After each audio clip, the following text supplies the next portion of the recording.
Bismillahirrahmanirrahim. Assalamualaikum warahmatullahi ta'ala wabarakatuh.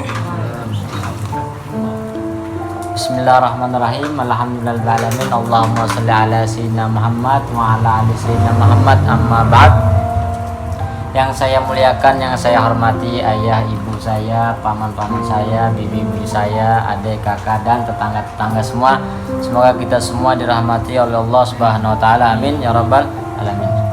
Yang pertama, yang paling utama itu adalah kita bersyukur kepada Allah Subhanahu wa taala karena Allah telah memberikan kita hidayah dan taufiknya.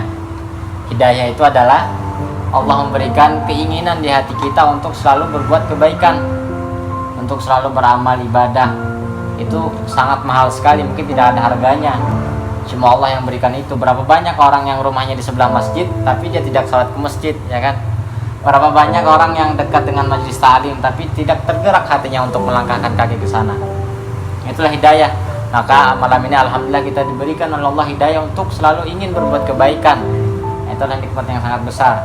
Kemudian yang kedua adalah biasanya kan hidayah dan taufik. Kemudian yang kedua adalah taufik. Taufik ini juga sangat luar biasa. Taufik ini adalah Allah menggerakkan badan kita dan menjadikan itu kenyataan. Maksudnya taufik ini adalah merealisasikan apa yang kita inginkan. Contohnya seperti kita sudah berkeinginan untuk sembahyang, untuk sholat tarawih, tapi tiba-tiba ternyata Allah tidak mengizinkan. Entah kita sakit kah, atau kita bisulan kah, kayak tidak bisa duduk misalkan. Jadi taufik itu juga sangat luar biasa. Allah berikan kepada orang-orang yang dia cintai. Contohnya dia ingin sholat tarawih misalkan, tiba-tiba ada kerjaan, macam-macam lah halangan-halangannya. Nah itu adalah berarti Allah tidak berikan taufiknya. Keinginan ada tapi belum diberikan taufik. Maka malam ini juga kita alhamdulillah kita diberikan taufik oleh Allah Subhanahu wa taala.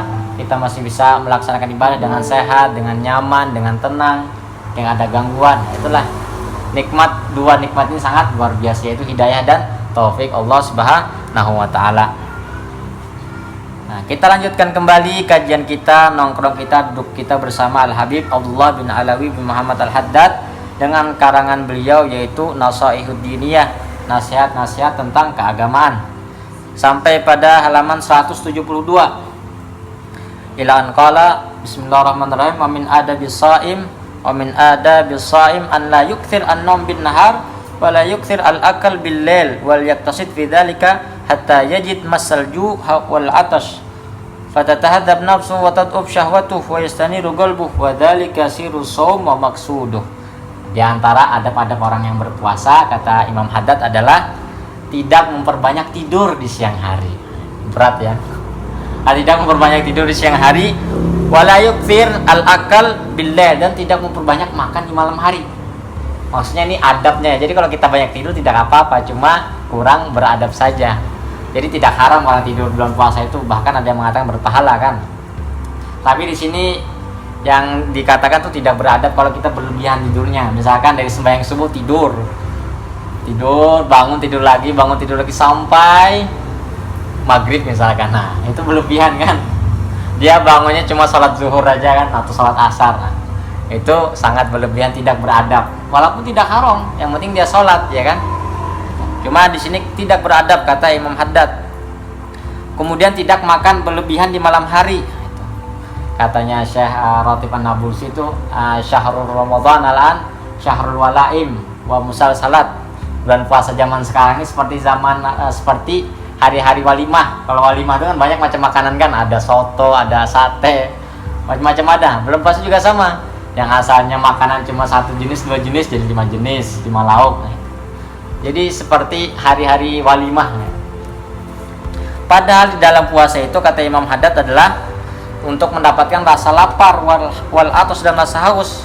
Nah, dan ketika kita mendapatkan rasa lapar dan haus itu yang akan melatih jiwa kita, yang akan mendidik hati kita dan melemahkan syahwat kita. Nah, jadi ketika syahwat itu lemah, maka disitulah muncul cahaya hati. Maka kata kuncinya adalah puasa itu adalah melemahkan syahwat kita. Ketika syahwat kita lemah, maka akan naik itu iman kita, cahaya kita, nurnya hati kita akan naik. Nah itu adalah sirrus shaum. Nah itulah rahasia berpuasa. Maka di sini kata Imam Haddad, wal yujanib as-saim ar-rafahiyah wal iktsar min tanawuli syahwat wal ladzat kama dzakarna. Maka kata beliau, jauhilah kalian orang-orang yang berpuasa daripada kesenangan-kesenangan dan memperbanyak mengkonsumsi, memakan syahwat-syahwat wal ladzat seperti mana yang telah kita sebutkan, kata beliau. Wa qallu dzalika an takuna adatu min at-tarafu wahidah fi Ramadan wa ghairuh. Paling sedikit kata beliau, misalkan ketika di luar Ramadan biasanya kita makan 2 lauk satu hari kan. Sekali makan 2 lauknya 2 lauk juga lah misalnya, kata beliau. Itu termasuk adab ya, bukan melarang beliau, cuma adabnya seperti itu, kata beliau. Jangan-jangan tiba-tiba ketika bulan Ramadan tiba-tiba kita langsung 5 lauk, 6 lauk, 7 lauk. Padahal yang dimakan cuma 1 lauk kayak habis itu kenyang kan. Nah, itulah namanya daripada adab berpuasa. Wa hadza qallu ma yanbaghi, itu paling sedikit sesuai dengan kebiasaan daripada hari-hari yang lainnya. Wa illa fil riyadha wa mujanabatu syahwatun nafs athar kabir fi tanwiril qalb. Maka jika kita melakukan itu semua, meninggalkan syahwat, kata beliau, maka akan mendapatkan efek atau kesan yang sangat besar di dalam menerangi hati kita. Wa tutlab bil khusus fi Ramadan, maka itu semua bisa kita dapatkan di dalam bulan Ramadan. Maka saya teringat sebuah cerita, konon ada seorang habib bangsanya Segaf kalau tidak salah. Beliau terkejut pada zaman itu ada seorang laki-laki, dia bukan orang muslim, tapi dia mempunyai kehebatan seperti tabib misalnya. Dia bisa menyembuhkan orang sakit, orang datang diberikan air di ludah, diminum sembuh. Tiba-tiba dia bisa membaca pikiran orang lain, dia bisa kasyaf, dia bisa melihat orang di belakang dinding itu ada 3 orang, 2 orang, hebat dia. Padahal dia bukan orang muslim. Nah, kemudian si Habib ini penasaran kan, ini orang ini membuat fitnah gitu. Akhirnya si Habib ini datang membawa pedang ke rumahnya. Assalamualaikum, Habib itu letakkan tak, assalamualaikum. Orang di dalam itu langsung berkata, kalau kamu masuk lempar dulu pedangnya. Wah, terkejut Habib kan, tahu dari mana dia? Saya bawa pedang katanya kan. Akhirnya dilepas pedangnya, akhirnya masuk. Akhirnya berbincang-bincang lah itu, kenapa kamu bisa mendapatkan kehebatan seperti ini? Dia jawab, cuma satu saja ya Habib, saya itu meninggalkan semua syahwat-syahwat saya. Ketika saya mau makan, saya tidak makan gitu. Ketika saya minum, saya tidak minum. Ketika saya tidur, saya tidak tidur. Semua syahwat, keinginan nafsu saya itu saya lawan. Maka ketika saya melakukan itu, maka saya mendapatkan kehebatan ini. Dahsyat, luar biasa. Cuma melawan hawa nafsu saja. Maka kata Habib itu, ya udah kalau begitu sekarang kamu masuk Islam ya. Nah karena si orang ini dia nafsunya, dia tidak mau masuk Islam, maka dia kan melawan nafsunya, akhirnya dia masuk Islam. Nah itu luar biasa. Hikmahnya adalah orang yang bukan muslim pun ketika dia melawan hawa nafsunya, itu akan memberikan kekuatan yang luar biasa dari dalam dirinya. Biasanya orang-orang Jawa itu ketika dia ingin mendapatkan ilmu-ilmu hebat, dia puasa putih biasanya kan ya, puasa 40 hari gitu. Pernah dengar kamu? 40 hari biasanya tanpa makan-makan yang hidup-hidup lah seperti hewan. Dia makan yang putih-putih saja, makan nasi pakai garam. Nah saya juga dulu pernah mencoba itu, tapi tidak sampai puasa putih karena kada tahan juga sekalinya. Ternyata memang kata guru-guru saya itu, yang ketika saya di Depok itu, kata orang berpuasa itu memang meningkatkan aura di dalam tubuh kita. Jadi kita seakan-akan ketika berbicara itu berat, orang akan menerima.